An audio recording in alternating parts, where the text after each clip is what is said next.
Okay guys, mabuhay, maligaya pagbabalik sa aking YouTube channel. Grabe, sobrang haba ng araw ngayon. Imagine, ang aga-aga kong nagising. Of course, nag-attend ako ng press con kung private screening or celebrity screening or whatever screening ah, ng series na High Street. Of course, ito yung parang ng senior high, di ba? At syempre, star-studded, napakaraming artista. Kanina talagang malilito ka kung sino ang i-interviewin mo. But anyways, hindi na ako nagkaroon ng chance na mag-interview after. Pero nakikita niyo dyan yung mga kulitan. Actually, marami akong BTS, mga behind the scenes na kulitan. So, kaya lang sa part na ito talaga, tawang-tawa ako dito kasi talagang without yung kumbaga hindi man i-intention ng tandem nila Elijah Canlas and Cyril Manabat, talagang nakakaagaw sila ng eksena kasi biglang-bigla sa part na to nahulog sa stool, sa upuan si Cyril, kaya hiyang-hiya talaga siya. So naloka si Elijah na yung katabi niya biglang ganun na nga. So ayan, isa yun sa mga nakakatawang eksena sa press con kanina. But anyways, yung press con kasi na to, actually dire-diretso yan, ang haba niyan, nag-start yan. Pero tawang-tawa talaga ako, iba talaga eksena si Cyril, no? Talagang maaliw ka sa kanya kasi nga actually, nung unang press con pa lang nito, nung senior high pa lang, nakakatawa na ang mga hirit niya eh. Ito talaga hindi sinasadya. Dahil siguro ang taas nga kasi ng stool. Alam naman natin na maliit lang si Cyril, diba? So siguro nakatungtong siya. Yung paa niya hindi masyadong maabot dun sa floor, of course. Pero syempre, meron siyang inaapakan. Siguro medyo nadulas ng konti at nahulog, buti na lang to the rescue agad sila Elijah and Kian Cipriano. So yun ang mga nakakaaliw. But anyways, alam niyo, sa totoo lang, kahit alam natin may mga partner na si Cyril non-showbiz ang boyfriend, at si Elijah Canlas, obvious naman na nagkabalikan sila ni Miles Ocampo. Nakita niyo naman yung Instagram post ni Miles Ocampo tungkol sa asalto ng birthday niya, and yun, nandun si Elijah at pati ibang mga kaibigan nila, at talagang super sweet, ang lambing, nakakatuwa ang titigan na lang dalawa. But anyways, ayun, itong press con kung private screening, nag-start yan, ang call time yan ay alas 12. Nag-lunch muna ang mga reporter sa Yabu, sa fifth floor ng SM Ora. Talagang kaya ang dami-daming tao sa SM Ora doon pa lang alam mo, swerte ng mga fans na nai-invite sa ganong private screening kasi nabibigyan talaga sila ng opportunity na makasahalamula makasama ang kanilang mga idol. So ayan, of course, 12, and then after 1:30, parang mga 2 p.m. Nag-start na yung black carpet. It's not red carpet kasi hindi naman red, it's black. So isa-isa silang tinawag. Mamaya may footages din ako nun tungkol doon. Mamaya na lang kasi I'm super tired. Ginuna ko lang to kasi naaliw ako talaga sa eksenang to na nahulog talaga si Cyril at tinawanan niya talaga yung mga eksena na yan. But anyways, yun, may footage ako, ipopost ko rin, i-upload ko rin din yan sa aking YouTube channel. So by 2 p.m. and then pagsama sa amin. Ay nako, ayun na nga, panoorin nyo na lang kung gaano kakulit talaga yung dalawa. Actually, etong footage na to, sa start pa lang to ng press con. Actually, hindi pa nagsisimula, tinatawag pa, kumbaga, ni-introduce pa lang sila. Pero nakikita mo talaga yung tawanan ng dalawa. So, kasi nga dito, di ba, may bulungan portion. Kasi nga dito, meron siyang alam nyo naman yung nangyari sa senior high, di ba? Of course, na-jaunties nga si Cyril, ang character ni Cyril. And then, ang father nga ay si Elijah, yung character ni Elijah, and then after 5 years, ganun tumatakbo ang kwento.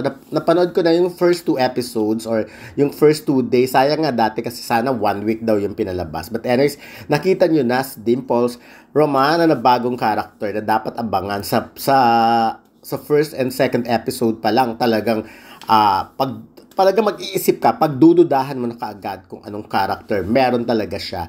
So ayan, actually ako nakikitan kasi ako sa kay Elijah at kay Cyril.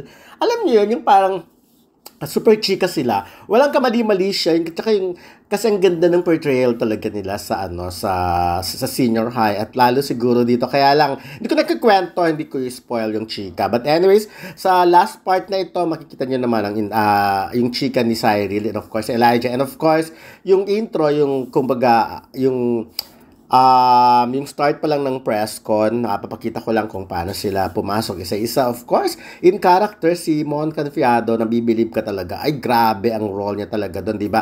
Kung akala nyo, di ba, patay na siya sa una pa lang dahil kung ano man, dahil comatose siya for 5 years, di ba? So, masashock kayo sa bagong mga paandar niya. Actually, ang daming mga dapat abangan, daming nakakalokang eksena sa napanood kong first 2 episodes kasi talagang merong mga bagong character nga na hindi pa pinapakita yung face Mag-iisip ka talaga kung sino ba ito, sino ba yan, ano bang meron, ano bang ganap, yung mga ganun yung iisipin mo. So, but anyways, panoorin nyo na lang, so ipapalabas din naman yan. Kaya lang, alam nyo, iba na si Andrea Brillantes ngayon, medyo pumayat siya talaga, at talagang na siya, yung dalagang-dalaga na sa bagay. Pero kasi, na-imagine ko pa yung itsura niya dun, yung first press con kasi, yung doon sa Trinoma, medyo iba. But in this time, and then nagka-press con ulit sila, di ba, sa Dolphy Theater. And then, but anyways, eto na yun, panoorin nyo lang tong yung pagpasok nila sa press con sa... We watched the episode. Yes, at grabe ang reactions, of course, ng media natin. And of course, ngayon nakikita na nga natin pumapasok na isa-isa. Ito yung Silence of the Lambs. Di ba nakaka-eerie, no? Ang eerie ng hospital scene. Sir mo, nakakainis. Character mo. Ay, ba't sila? Alright, of course, we have here, entering now, Zijan Haranilla, J.K. Labajo, or Juan Carlos. Of course, we have Miggy Jimenez, Miss Angel Aquino. Hi! Alright. Of course, we have Direk Onat. Isa-isa na sila pumapasok. And, ayan, si Direk Eric is siya na nag-blocking. At saka Direk TJ Tulabor, our AD. Alright, of course, we have Kian Cipriano. We also have Tommy Alejandrino, Janga Taidek, and Ralph De Leon.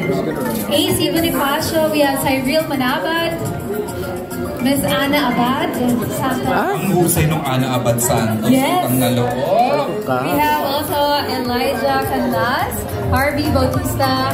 Hello everyone. Ayun, napakalaki ng cast Gerald natin. Madrid, nandito na rin. Yes, napakalaki ng cast natin. Angie Bayani. Of course, we have Andrea Brillantes with us. And Direk Lino Cayetano. Yes. Ayan. Hintayin lang natin maging ready yung lahat. Pero kamusta ba? Kamusta ba ang media? After watching that 2 episodes, anong na-feel? Na-stress? Intense? Naggalit? Is the live stream recording na ba tayo para sa official na i-open ni Miss Kenya yung live streaming natin? I mean, recorded live streaming. Okay, you may do it now, Miss Kenya. To officially open the live streaming. Alright, hello mga kapamilya. Welcome of course to the Grand MediaCon of the series High Street. Talaga namang inabangan natin itong lahat. At kagabi nga, napanood nyo na ang red carpet at masayang-masaya tayo to see all of them here. And we're very happy of course na makita ang ating buong cast na ngayon parang chill after nila panoorin of course ang first 2 episodes. And pagsama sa amin sa special po na date na to. Sana po nagustuhan niyo po yung ginawa namin and thank you po. We're so happy to have you guys. Ang ganda ng character din ni Cyril. Thank you po. Thank you po. Nagtitimpla ng gatas. Thank you. Pero na-enjoy talaga natin. Next we have of course Elijah Canlas. Woo! Hello po, good evening. Afternoon pala. Good afternoon everyone. Yun nga po, salamat for being here.